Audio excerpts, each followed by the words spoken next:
કેમ છો મિત્રો? આજે ઇન્ટરનેશનલ વુમન્સ ડે છે, તો આ દિવસ દરમિયાન હું તમને એક નાનકડો સંદેશો આપવા માટે આવ્યો છું. મિત્રો, મને આ ફિલ્ડની અંદર 10 વર્ષ થયા અને 10 વર્ષ દરમિયાન મેં ઘણી બધી બહેનોની સારવાર કરી છે.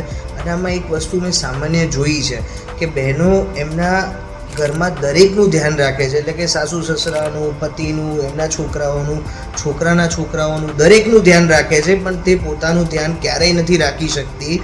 તો આજના દિવસે તમે એક નિયમ લો કે તમે પહેલાં ધ્યાન તમારું રાખશો, જેથી કરીને પાછળની લાઈફમાં તમે હેરાન ના થાઓ.